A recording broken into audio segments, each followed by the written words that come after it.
plus grand combat au monde, c'est savoir se combattre contre soi-même.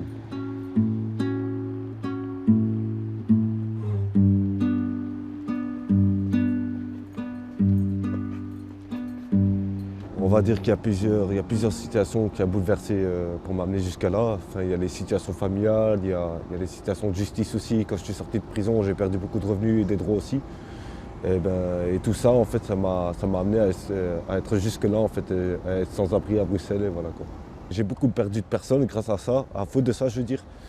À faute de mon comportement, de ma façon de voir les choses, de ma façon de parler aux gens.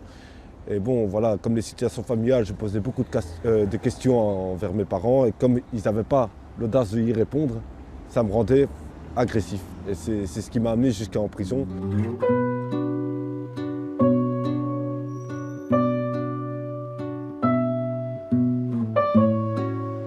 Juste à un moment, tout pourrait basculer dans votre vie sans que vous le sachiez.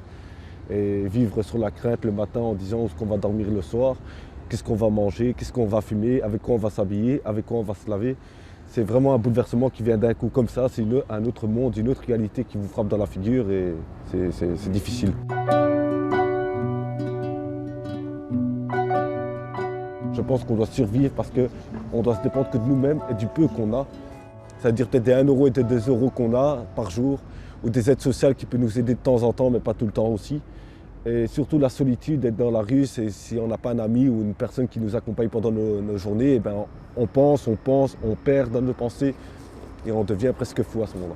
Je pense que le mot survivre, c'est un beau mot, que ce soit en Belgique, que ce soit partout.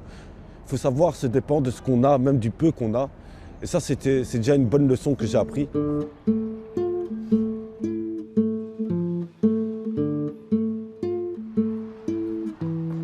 Dans les fins de vingtaine, quand même, dans les 26 et 27, 28, je connais quand même beaucoup de personnes dans cet âge-là et qui sont carrément dans la même situation que moi. C'est pour ça que je traîne beaucoup avec eux. Mais il y en a beaucoup en fait. Et c'est toujours pour les mêmes genres de situations. Enfin, j'en connais 3. Je ne dirais pas leur nom, mais j'en connais 3. Et c'est surtout pour des situations familiales, situations de justice aussi. La leçon la plus importante, c'est de dire que si aujourd'hui je suis seul, c'est parce que je l'ai mérité.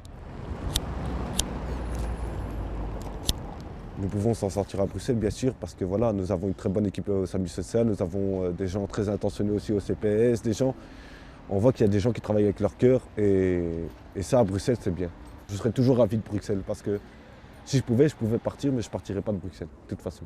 Je pense qu'ils m'ont donné un bon coup de main dans ma vie, et même si aujourd'hui je suis encore à zéro, je sais que si Bruxelles ne serait pas là et tous ces aides sociaux, je serais encore moins à zéro.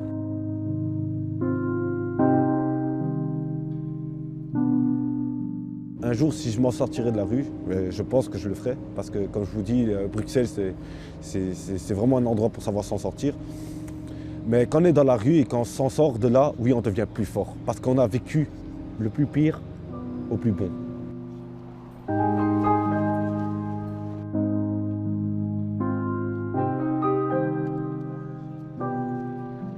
Si je pouvais, je changerais moi. Le Sébastien que vous avez devant vous, je le changerais.